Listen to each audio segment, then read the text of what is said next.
Bonjour à tous, bienvenue dans cette vidéo. Aujourd'hui on va voir ensemble dans cette vidéo les différents types de portefeuilles qui existent sur le marché, ceux à privilégier, ceux à éviter. Donc on parlera bien évidemment des portefeuilles web, mobile, papier, multisig, hardware wallet, etc. Et à la fin de cette vidéo vous aurez bien évidemment une vision objective des meilleurs portefeuilles à utiliser et comment choisir finalement le meilleur pour vous. Donc vraiment restez jusqu'à la fin.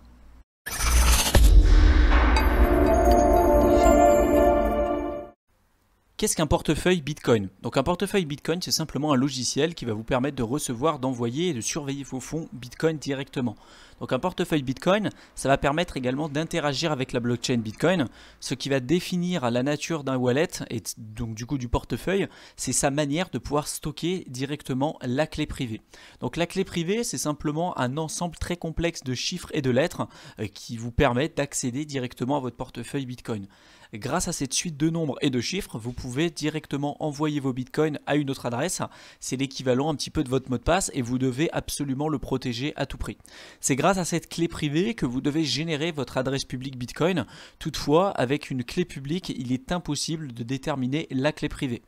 Ce qu'il faut savoir, c'est que la plupart des portefeuilles vont pouvoir vous donner accès à une phrase de récupération qui va vous permettre de retrouver votre clé privée.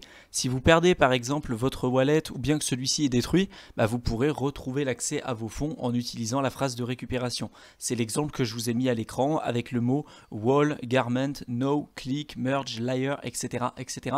Tout ça, c'est des suites de mots que vous retrouvez notamment sur le ledger NanoS, NanoX, etc. sur la plupart des portefeuilles que vous retrouvez aujourd'hui sur le marché. Et en utilisant ces suites de mots qu'on appelle une seed, ça vous permet de pouvoir récupérer votre clé privée et également accès directement à vos fonds.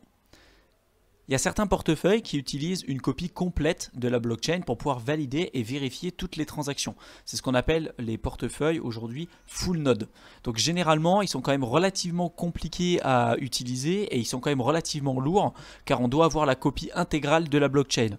Donc il existe aujourd'hui des portefeuilles SPV qu'on appelle Simplified Payment Verification et qui sont beaucoup plus simples à utiliser et surtout beaucoup plus légers car ils ont une copie qui est vraiment partielle de la blockchain. Donc ça, les portefeuilles SPV sont un petit peu plus simples d'utilisation. Donc il existe deux grandes catégories de portefeuilles. Il y a les portefeuilles chauds qui sont connectés directement à Internet et les portefeuilles froids qui ne le sont pas. Pour les portefeuilles web, ceux qui sont les plus à risque aujourd'hui, c'est ceux justement qui sont connectés directement à Internet. Donc généralement, les grandes quantités de crypto-monnaies qui sont stockées sur ces portefeuilles, ça attire justement les hackers et en plus vous demandez à quelqu'un de stocker des bitcoins pour vous. Vous avez compris si vous avez suivi ce que je vous ai expliqué au départ, si vos clés privées sont finalement sur des plateformes d'échange, donc des portefeuilles web, ça veut dire que finalement vos clés privées sont détenues par quelqu'un et donc vous faites confiance à quelqu'un pour garder en sécurité vos crypto-monnaies. Donc en général ces portefeuilles, ils sont souvent très simples d'utilisation, mais vous avez du coup beaucoup plus de risques de vous faire voler vos crypto-monnaies. Vous avez également aussi la possibilité d'activer la double authentification, ce qui permet d'ajouter une couche de sécurité supplémentaire, mais en général c'est quand même pas suffisant. Un autre également hot wallet qu'on peut retrouver sur le marché, ça va être les desktop wallets ou les portefeuilles de bureau qui vont stocker votre clé privée directement sur votre ordinateur. Donc en cas de hack ou de vol de votre ordinateur, bien évidemment que vous pouvez perdre vos fonds. Les wallets mobiles également, les portefeuilles mobiles, ils sont très peu aujourd'hui sécurisés. On peut perdre facilement notre téléphone. C'est arrivé à tout le monde aujourd'hui de perdre son téléphone ou de se le faire voler. Donc on a une faible protection également en plus de la vie privée car on peut retrouver toutes les informations qui sont liées à nos adresses Bitcoin avec nos contacts, etc. Donc c'est facile de faire le lien entre maintenant les adresses Bitcoin et finalement une personne qui aura perdu son téléphone portable. Donc en plus des problèmes liés à la vie privée, on a également des gros problèmes liés à la sécurité. Donc on peut retrouver des informations comme notre adresse, notre numéro de téléphone, la clé privée bien évidemment qui sera stockée sur le téléphone et les montants des bitcoins qu'on a directement à notre disposition. Donc les portefeuilles mobiles, bien évidemment que ça sera à éviter. Les portefeuilles froids, par contre, c'est des portefeuilles qui ne sont absolument pas reliés à Internet. Donc là, on va pouvoir retrouver des portefeuilles papier et les hardware wallets, par exemple, et également aussi les brain wallets. Donc ça, on va en parler un petit peu plus tard dans cette vidéo. Donc les portefeuilles papier, ils sont vraiment très simples d'utilisation. Il y a la clé privée qui est inscrite directement sur le bout de papier. Vous pouvez le retrouver en haut à droite de l'image que je vous ai mis à l'écran. Et c'est à nous de stocker correctement ce papier-là pour éviter de nous faire voler les bitcoins. Bien évidemment, les problématiques liées au bout de papier, hein. Un papier ça brûle, ça peut également s'altérer avec le temps, l'encre également que vous avez dessus ça peut s'altérer, donc c'est absolument pas une fin en soi, mais c'est un moyen aujourd'hui qui est très utilisé pour pouvoir stocker ces crypto-monnaies hors ligne, et bien évidemment c'est impossible de pouvoir hacker un bout de papier puisque vous le comprenez bien, hein, c'est pas un ordinateur, c'est pas quelque chose d'informatique, donc c'est quelque chose que vous pouvez utiliser pour pouvoir stocker correctement vos crypto-monnaies. Un autre également exemple de portefeuille froid, ça va être les hardware wallets ou les portefeuilles physiques en français. Donc ça, c'est des portefeuilles qui sont très utilisés à l'heure actuelle et que nous, on vous conseille d'utiliser, hein, que ce soit les trésors ou également les ledgers, type Ledger Nano S, Ledger Nano X. Pour tous ceux qui n'en ont pas un encore aujourd'hui, on vous invite tout de suite à vous en procurer un puisque c'est aujourd'hui la stratégie la plus efficace pour pouvoir sécuriser vos crypto-monnaies sur le long terme. Donc vous pouvez cliquer sur le lien en description de la vidéo qui vous permettra d'aller directement sur le site officiel pour pouvoir vous procurer un Ledger Nano S ou un Ledger Nano X pour pouvoir protéger vos crypto-monnaies sur le long terme. Et c'est clairement aujourd'hui la stratégie qui est la plus intéressante pour pouvoir sécuriser vos crypto-monnaies sur le long terme, puisque même si votre ordinateur est infecté, finalement votre clé privée sera stockée en hors ligne directement, donc il n'y aura pas de lien pour le hacker pour qu'il puisse voler directement vos fonds. Il y a également le portefeuille cerveau ou le brain wallet qui est un moyen aujourd'hui de pouvoir gérer et de générer une clé privée à partir d'une simple phrase que vous aurez déterminée vous au préalable.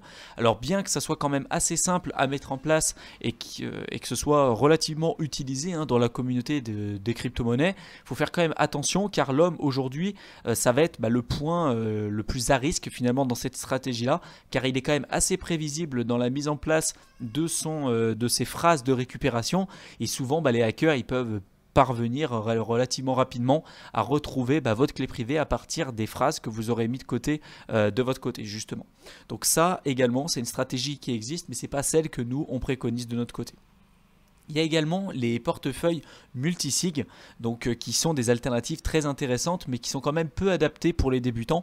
Sachez néanmoins que ça existe et je vais essayer de vous expliquer de la manière la plus simple possible ce que sont, hein, les portefeuilles multisig.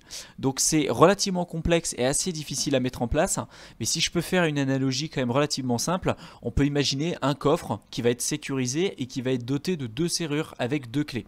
Donc il y a une clé qui va être conservée par exemple par une personne qu'on va appeler Alice et une autre qui va être conservée par Bob. Donc la seule façon pour eux pour pouvoir ouvrir le coffre, ça sera d'utiliser leurs 2 clés en même temps. Si Alice essaye d'ouvrir le coffre de Bob, elle ne pourra pas puisque finalement elle n'aura pas la clé de Bob et vice versa. Donc de toute façon, il faut absolument que les deux soient d'accord pour pouvoir ouvrir le coffre. Et s'il y en a un seul des deux qui veut ouvrir le coffre, finalement il n'y aura absolument pas de possibilité. Donc il faut absolument que le consentement vienne des deux parties. Sinon ça sera absolument impossible de pouvoir ouvrir le coffre et de récupérer les fonds qu'il y aura à l'intérieur. Donc en gros les fonds ils vont être stockés sur une adresse à signature multiple et ils vont être accessibles avec uniquement 2 signatures ou plus. Donc si l'utilisateur utilise un portefeuille multisig, ça va permettre aux utilisateurs de créer une couche de sécurité supplémentaire pour leurs fonds et du coup vous n'aurez pas besoin d'utiliser une seule clé privée, vous en aurez du coup plusieurs et vous aurez besoin de plusieurs signatures entre guillemets pour pouvoir débloquer vos fonds. Alors c'est vrai que si vous faites du trading ça va être relativement compliqué et surtout si vous voulez vendre vos crypto-monnaies relativement rapidement et avoir une facilité de gestion de fonds pour pouvoir envoyer et recevoir vos crypto-monnaies rapidement, un portefeuille multisig ça va être relativement compliqué parce que généralement il va falloir signer avec plusieurs clés privées, donc généralement c'est pas stocké au même endroit. Il y a des entreprises qui font très bien ce genre de portefeuille multisig, mais c'est vraiment, comme je vous l'ai dit au départ, adapté plutôt à des profils relativement avancés. Dans tous les cas, on vous mettra tous les liens en description de la vidéo pour ceux qui veulent aller plus loin dans les portefeuilles avec les adresses multisig, puisque de toute façon c'est vraiment quelque chose d'intéressant et avec une couche de sécurité supplémentaire. Donc j'espère que cette vidéo vous a plu, que vous avez pu en apprendre un peu plus sur les différents portefeuilles qui existent dans le secteur des crypto-monnaies. Pour ceux qui souhaitent se lancer dans l'investissement dans le secteur des crypto-monnaies et qui souhaitent en savoir un peu plus, n'oubliez pas de télécharger gratuitement notre guide simplement en cliquant dans le lien qu'on vous aura mis dans la description de la vidéo. Vous verrez que vous apprendrez énormément de choses pour ceux qui sont vraiment débutants et qui souhaitent se lancer efficacement dans le secteur des crypto-monnaies. C'est entièrement offert, donc vraiment profitez-en. Vous aurez toutes les informations qu'il faut pour pouvoir vous lancer efficacement dans le secteur des crypto-monnaies. Pour tous ceux qui veulent aller également plus loin avec nous, qui ont des questions, n'hésitez absolument pas à nous poser toutes les questions en description de la vidéo. Vraiment la section commentaires est faite pour ça. On essaie de répondre à l'ensemble de vos questions, donc vraiment profitez-en.